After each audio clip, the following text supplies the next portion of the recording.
예, 학생 여러분 안녕하세요. 오늘은 로마인의 삶과 교육 제12주차 로마서 6장 후반부의 말씀을 함께 살펴보도록 하겠습니다. 화면을 공유할게요. 네, 네.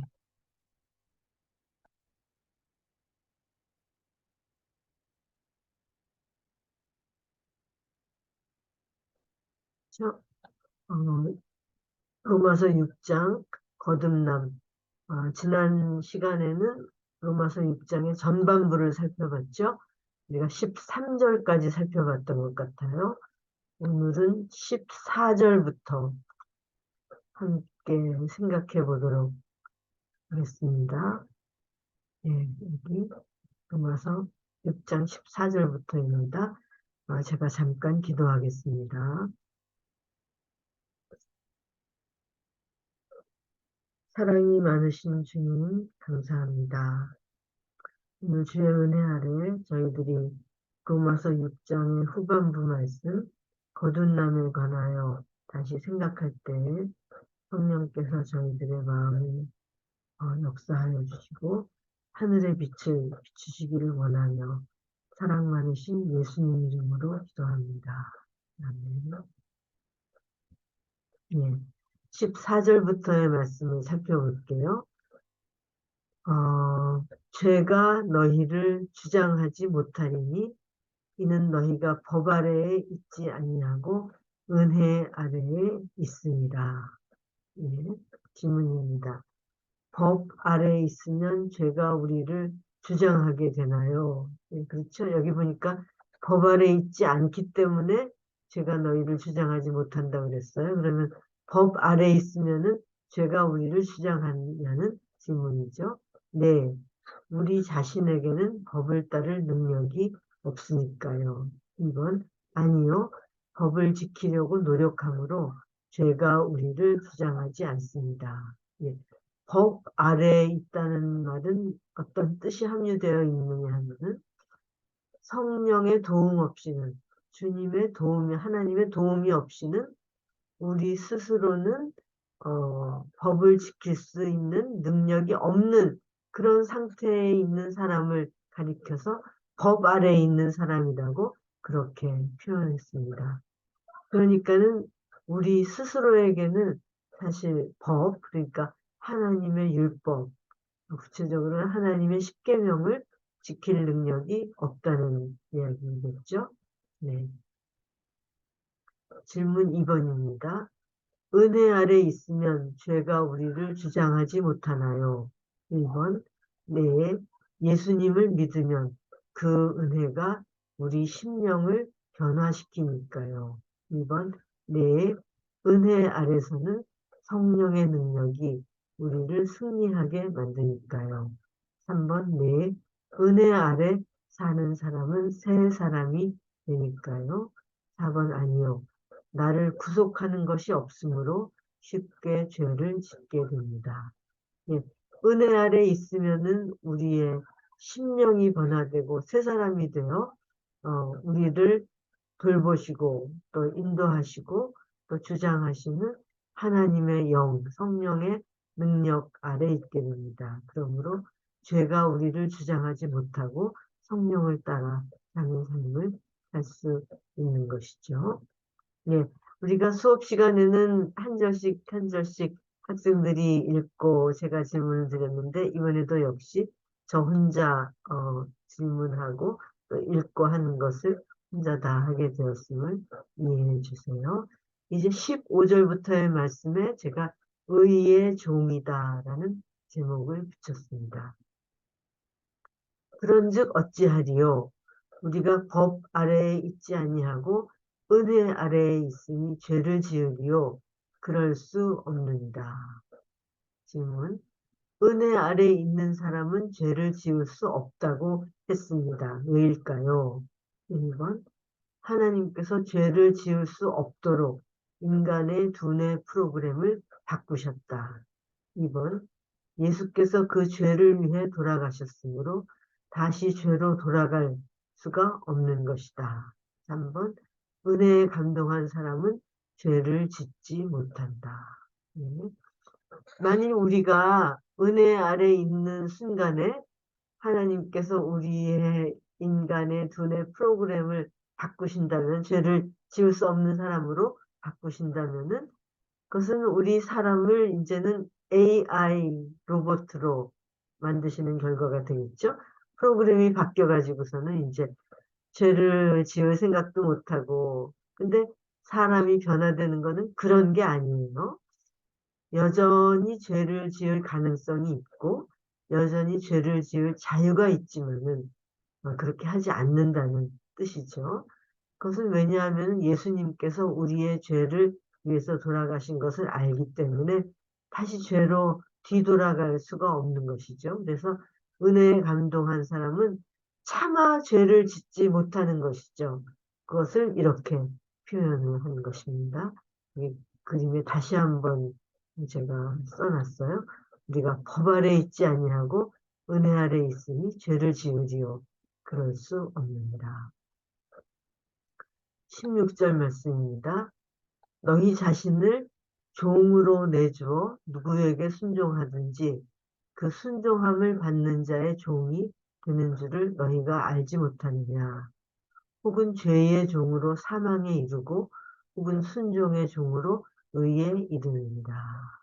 네, 질문 1번입니다. 현대에는 종이나 노예가 없습니다. 고대 시대 종들은 주인에게 복종하였나요? 1번 예, 아니면 체형이나 죽음을 당할 수도 있었으니까요. 2번 아니요, 그들도 인간이기에 자신의 의견을 펼칠 수 있었습니다. 고대 시대의 종이나 또는 노예들은 자기 의견을 제시해가지고 살아가는 사람들이 아니었죠. 그냥 주인이 시키는 대로 하는 사람이었어요. 자유가 없었죠. 그러니까는 우리가 죄의 종이 되면 이제 죄가 시키는 대로 예, 이제 2번 질문에서 나오겠지만요. 그렇게 한다는 뜻이죠. 고대 시대에는 왜 그렇게 했냐면은 체형이나 죽음을 당할 수도 있었어요. 종은 그 주인의 소유물로 여겨졌기 때문에 마음대로 할 수가 있는 것이었죠. 그런데 우리가 하나님의 종, 의의 종이 되는 것은 그와는 다르죠. 뭐 의의 종이 되지 않는다고 체형을 당하거나 또는 당장의 죽음을 당하기 때문이 아니라 우리가 하나님을 사랑하기 때문에 의에 자발적으로 종이 되어 그 의를 따라가는 것이죠. 여기 이 그림은 예전에 아마 이제 뭐 한 17세기, 18세기 그랬겠죠. 한 여자 하인이 이게 그 치즈를 만드는 광경이라고 제가 그렇게 설명을 읽은 기억이 납니다. 질문 2번이에요. 죄의 종이 된다는 것은 무슨 뜻인가요? 1번, 죄가 시키는 대로 한다. 그렇죠? 주인이 시키는 대로 하는 게 종이잖아요. 죄의 종은 죄가 시키는 대로 하는 거죠. 즉, 죄의 유혹에 굴복한다는 뜻이죠. 3번, 죄의 종이 되면 재미있는 일을 많이 할 수 있어서 좋다. 예, 죄가 재미있는 경우도 있죠. 처음에는 그렇겠죠. 그렇지만 우리가 일단 거기에 종이 되고 나면은 정말 너무너무나 빠져나가고 싶은데도 빠져나가지 못하는 경우가 많이 있죠. 그래서 죄의 종이 되면 재밌는 일을 많이 할 수 있어서 좋은 게 아니라 너무나도 어떤 면에서 비참한 그러한 삶이 될 수 있어요. 하루라도 빨리 벗어나고 싶어 하는 그러한 지경에 이르겠죠. 질문 3번이에요. 죄의 종이 되면 사망에 이르나요? 1번, 네, 죄는 하나님의 말씀을 범하여 하나님으로부터 돌아서는 것이니까요. 예, 생명의 말씀으로부터 돌아서서 생명이신 하나님께 등을 돌리게 되는 결과를 낳기 때문에 생명으로부터 끊어진다는 거죠. 그래서 사망에 이르게 된다는 것이죠. 2번 사소한 죄는 사망까지는 이르지 않습니다. 반면 하나님 말씀에 순종하면 의에 이릅니다. 예, 사소한 죄도 죄는 죄예요. 예를 들면은 이제 나뭇가지가 있는데 이게 원 나무에 나뭇가지가 붙어 있어야지 그 뿌리로부터 올라오는 수액을 받고 이 가지가 생명이 있는 가지로서 보존이 되겠죠? 근데 사소한 죄라는 거는 이렇게 생각해 보세요. 지금 나뭇가지가 나무에 1mm가 떨어져 있는 거예요. 사소한 죄죠. 1mm가 떨어져 있는 거예요. 그래도 역시 떨어져 있는 건 떨어져 있는 거잖아요. 뿌리로 오는 수액과 영양분을 공급받을 수가 없습니다. 그래서 사소한 죄도 죄는 죄이기에 궁극적으로는 사망에 이르게 되겠죠. 그러나 우리가 늘 하나님의 말씀을 기억하고 순종한다면은 의의 종에 이르게 되리라고 생각됩니다. 이제는 17절과 18절을 읽을게요. 하나님께 감사하리로다. 너희가 본래 죄의 종이더니 너희에게 전하여 준 바 교훈의 본을 마음으로 순종하여 죄로부터 해방되어 의에게 종이 되었느니라. 예. 사도 바울은 여기서 우리 모두는 본래 죄의 종이었다고 말씀하고 있습니다. 그렇지만 우리가 예수님을 영접하고 거듭날 때 이제는 의에게 종이 돼서 의를 행한다고 그렇게 교훈하고 있는 것이죠. 굉장히 재미있는 그림이 있네요. 지금 이 사람이 죄의 짐, 인생의 무거운 짐을 지고 끙끙거리면서 십자가 앞에 이르렀어요. 십자가 앞에 이르러서 자기의 모든 인생의 짐, 죄의 짐을 다 내려놓고 홀가분하게 되어 당당하게 걸어가는 모습을 볼 수 있습니다. 예, 우리도 예수님의 십자가 앞으로 우리의 모든 죄의 짐을 갖다가 바치면은 그 짐을 다 져주시는 예수님의 은혜로 말미암아 우리는 당당하게 허리를 펴고 머리를 들고 걸어갈 수 있는 하나님의 사람이 될 수 있으리라고 믿습니다. 질문 1번입니다. 여기서 너희에게 전해준 바 교훈이란 무엇을 말하는 것일까요? 1. 복음 기별이 어떻게 하면 구원 얻을 수 있는지를 가르쳐주는 교훈. 3. 율법의 내용. 4. 착하고 성실하게 살라는 일반적인 교훈. 예, 여기 보니까는 교훈의 본을 마음으로 순종했다 그랬어요. 그래서 너희에게 전하여 준 바 교훈의 본을 마음으로 순종했다. 이것은 복음 기별이고 또 구원의 도를 가르쳐주는 교훈이죠. 그리고 또 한 가지 우리가 생각할 수 있는 것은 율법의 내용이에요. 그래서 너희가 이렇게 하면 안 돼 하는 교훈을 하나님께서 주실 때 그것을 받고 주님의 은혜로 순종하면은 의의 종이 된다는 말이죠. 그렇지만 착하고 성실하게 살라는 일반적인 교훈이 아니에요. 왜냐하면 우리에게는 착하고 성실하게 살 수 있는 능력이 근본적으로 없어요. 우리 자신에게는. 왜냐하면 우리는 죄의 종, 죄의 성향을 타고난 사람들이기 때문에 가만히 두면은 죄로 이끌림을 받지 의로 이끌림을 의는 사모하지만은 그렇게 살고 싶지만은 그런 능력이 우리에게 없다는 그런 이야기가 되겠습니다. 네. 질문 2번입니다. 그 교훈을 마음으로 받아들이면 죄로부터 해방된다는 말씀인가요? 1번 네. 복음의 말씀을 받아 순종하면 죄에서 해방됩니다. 1번 죄에서 해방되면 의의 종이 됩니다. 3번 죄란 우리의 본질 속에 있으므로 그렇다고 해방되는 게 아닙니다. 예, 우리 본질 속에 그 죄로 기울어지는 속성이 있어요. 그건 사실입니다. 그래서 우리가 자꾸 끌려가죠. 그렇지만 복음의 말씀을 받아들이고 예수님이 나의 죄를 속량하셨으며 우리에게 죄를 이길 힘을 주신다는 말씀을 받아들이면은 우리는 죄에서 해방이 됩니다. 그러니까는 그 속성은 우리 안에 여전히 있을지 모르지만은 우리가 그걸 이길 힘이 생긴다는 거죠. 그러니까는 죄로 기울어지는 성향이 여전히 우리를 죄로 끌어가려고 하지만은 우리가 그것을 이기고 물리칠 수 있는 힘이 주어진다는 그런 말씀이 되겠습니다. 그래서 죄에서 해방되면 의의 종이 됩니다.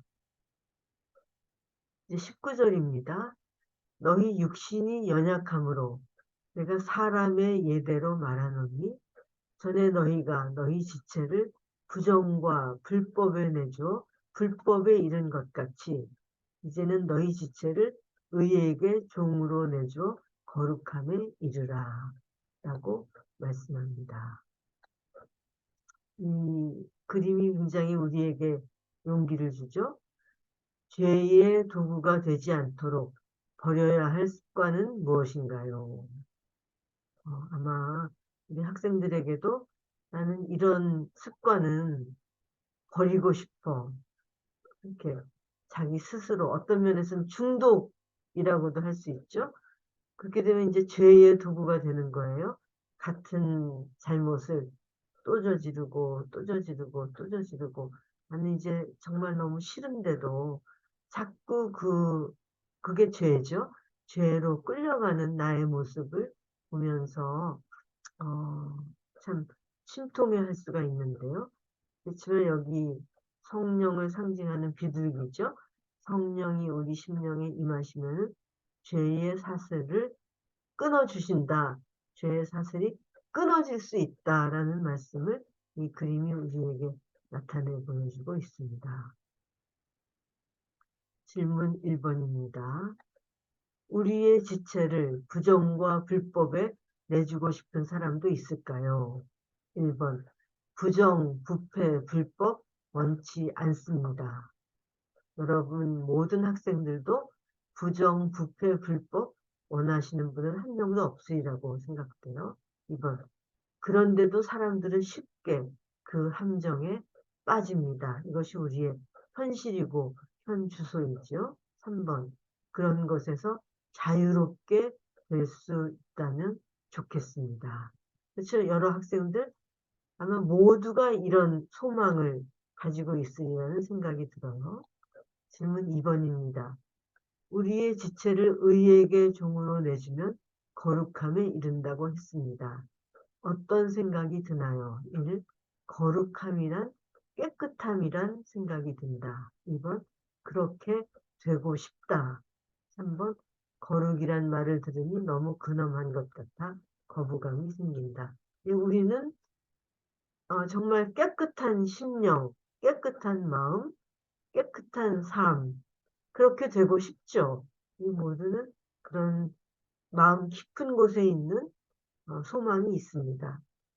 그런데 우리 지체를 부정과 불법에 내주면 불법에 이르렀던 것 같이 우리의 지체를 의에게 종으로 내주면 거룩함에 이른다라고 말씀합니다. 특별히 의에게 종으로 내준다라는 것은 의의 왕이 되신 예수 그리스도에게 우리 자신을 드릴 때 이제는 예수님의 종이 되고 거룩함에 이른다는 것이죠. 이게 참 신기한 건데요. 우리는 예수님의 종이 되면 될수록 더 큰 자유를 누립니다. 이루 말로 다 할 수 없는 절대적인 자유와 말할 수 없는 해방감과 또 그 넘치는 자유 속에 우리가 의를 행할 수 있게 되죠. 그래서 우리는 꼭 의가 되신 예수님에게 나 자신을, 내 마음을 드리자 하는 그러한 권유를 모든 학생들에게 진심으로 드리기를 원합니다. 20절이에요. 너희가 죄의 종이 되었을 때에는 의에 대하여 자유로웠느니라. 질문이에요. 여기서 의에 대해 자유롭다는 말은 무슨 뜻일까요? 1번 의와 상관이 없다. 2번 자유롭게 의를 행한다. 그렇죠? 우리가 죄의 종으로 있었는데 그렇게 죄의 종으로 있을 때에는 의와는 상관없는 그러한 삶을 살았다는 그런 회고이기도 하고 자기 고백이기도 하고 상대편의 그 상태에 관한 묘사이기도 합니다. 21절 말씀입니다. 너희가 그때 무슨 열매를 얻었느냐? 이제는 너희가 그 일을 부끄러워하나니 이는 그 마지막이 사망이니라. 질문 1번입니다. 의의 열매로는 아니요. 죄의 열매로는 어떤 것들이 있을까요? 여기 예로 갈라디아서 5장 19절에서 21절, 또 고린도전서 6장 9절에서 10절이라고 이야기했는데요. 제가 한번 그 말씀을 찾아서 읽어 드리도록 하겠습니다. 갈라디아서 5장 19절에서 21절이에요. 육체의 일은 현저하니 곧 음행과 더러운 것과 호색과 호색이란 말은 색을 좋아한다는 말인데요. 음행하고 비슷한 뜻이죠. 우상 숭배와 술수와 원수를 맺는 것과 분쟁과 시기와 분냄과 당짓는 것과 불리함과 이단과 투기와 술 취함과 방탕함과 또 그와 같은 것들이라. 전에 너희에게 경계하신 것 같이 경계하노니 이런 일을 하는 자들은 하나님의 나라를 유업으로 받지 못할 것이요 라고 말합니다. 여기 우리가 쉽게 빠져드는 것이 예를 들면은 원수를 맺을 것까지는 없지만은 누군가를 미워하는 마음, 또 시기하는 것, 분내는 것, 화를 내는 것, 또 분리하는 것, 투기하는 것, 이런 것들이 다 어, 죄의 일이다, 육체의 일이다, 이렇게 이야기하고 있죠. 다음은 고린도 전서의 말씀을 찾아볼게요. 고린도 전서 6장 9절과 10절 말씀을 읽어보겠습니다. 불의한 자가 하나님의 나라를 유업으로 받지 못할 줄을 알지 못하느냐. 똑같은 말씀이 있네요. 불의한 자는 하나님의 나라를 유업으로 받지 못한다. 하나님의 나라 참 우리가 사모하는 것이죠. 하나님께서 다스리기 때문에 오직 의와 또 화평과 또 자유와 또 어, 기쁨과 즐거움과 복락만이 있는 그 나라, 하나님 나라, 하늘나라를 가리키는 것인데 불의한 자는 그런 나라에 들어가지 못하겠다라는 말씀이에요. 불의한 자가 하나님의 나라를 유업으로 받지 못할 줄을 알지 못하느냐. 미혹을 받지 말라. 음란하는 자나 우상 숭배하는 자나 간음하는 자나 탐색하는 자나 남색하는 자나 도적이나 탐랑하는 자나 술 취하는 자나 후욕하는 자나 토색하는 자들은 하나님의 나라를 유업으로 받지 못하리라. 여기 탐색한다는 것은 그 호색하고 비슷한 말이죠. 또 남색한다는 것은 어, 동성애를 가리키는 것이죠. 남자가 남자를 이제 어, 탐한다는 그런 뜻이겠죠. 여기 탐남하는 것은 이제 욕심을 부리는 것이고요. 또 토색한다는 것도 역시 이렇게 뭐라 그러죠? 남의 것을 불의로 탐내는 것 또는 갈취하는 것을 예를 들면 뇌물 같은 거 이런 것을 일컬어서 토색한다고 그러죠. 네. 이런 것은 하나님의 나라를 유업으로 받지 못한다라고 말씀합니다. 지난 다음에 생각하면 부끄러워지는 일들이 있을까요?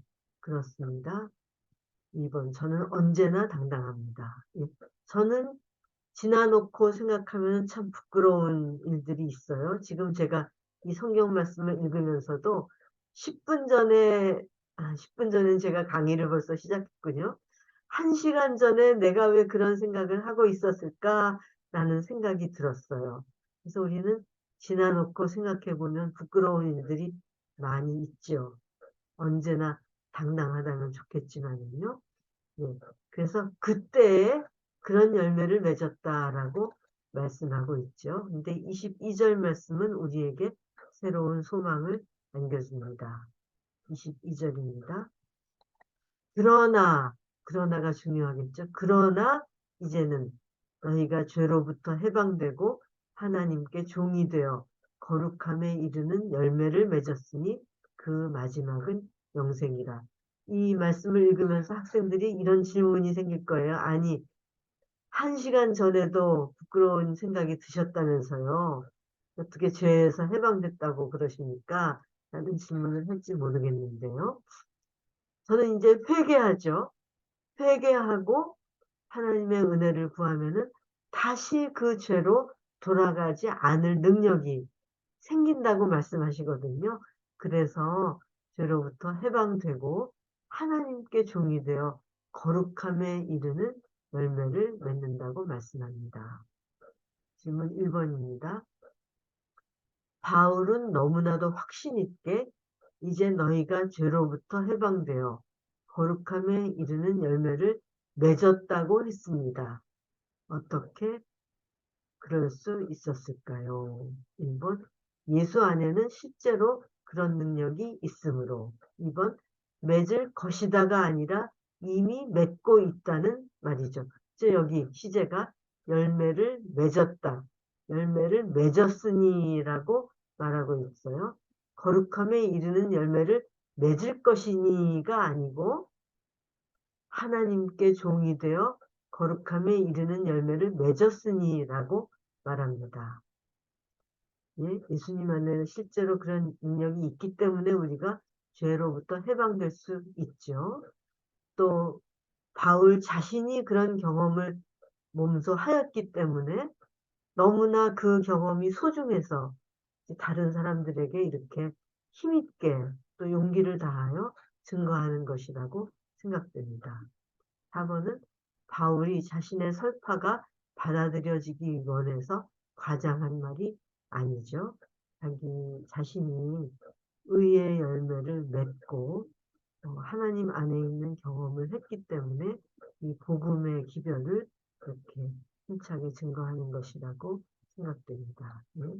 여기 두 가지 그림이 있네요. 육신의 열매들은 현저하다.